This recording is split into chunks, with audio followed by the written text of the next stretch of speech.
accurate for a lot of people, a extreme large amount of people. It works very well. And kind of reminds me of like when you make a character in a RPG game and you level up at different stats about the character, and you basically can't level up and max stat every single attribute that the character has usually. So usually the character is good at very particular attributes and does very poorly at other attributes. And there's different character classes with different abilities. I think it's very similar to the Myers-Briggs personality test.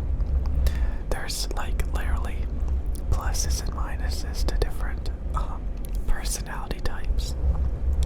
They all have their own abilities and strengths and weaknesses.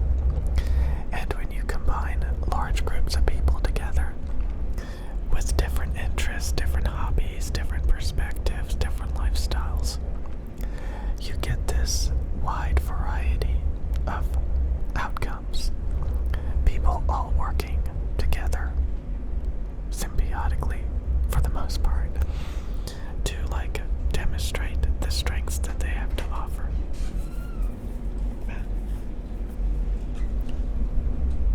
Anyways.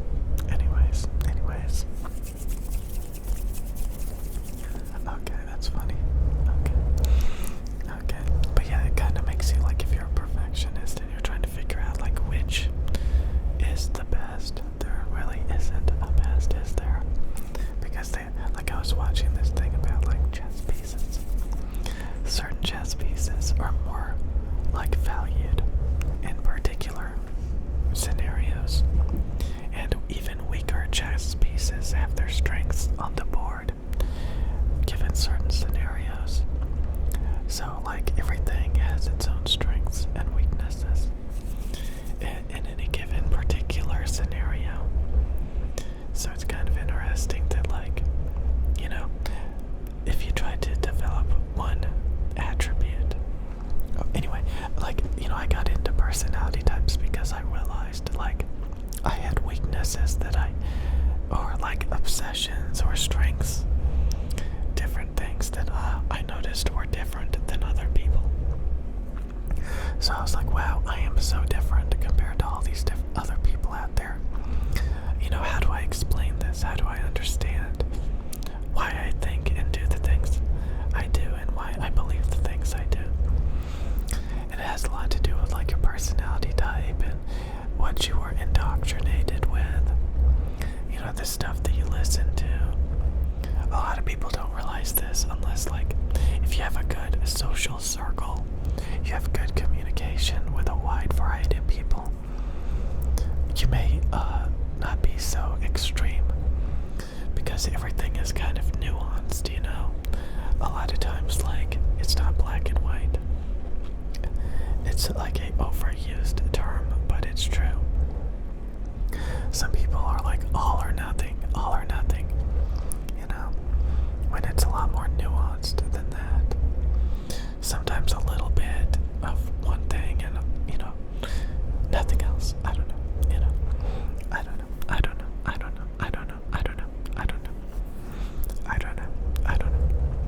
It's interesting to think about, and honestly, it's best to always be open-minded because sometimes you really do change your mind about things. Sometimes when you least expect it, maybe you meet the right person that makes convincing arguments about a particular thing, and you're like, gee, I never thought of it like that, or like, wow, and a lot of times, like, people have to teach you a wide variety of things, and then something else will change. Like, so the more knowledgeable you are about a wide variety of things, the more you're able to make a more open perspective, decision about things. If you're narrow-minded and you only learn a handful of things,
some other area.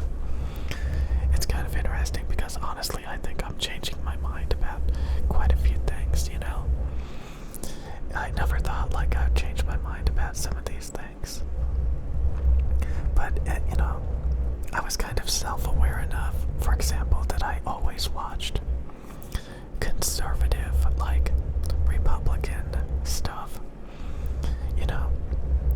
But, like, I'm not turning into, like, a giant liberal, for example, or a giant Democrat, you know.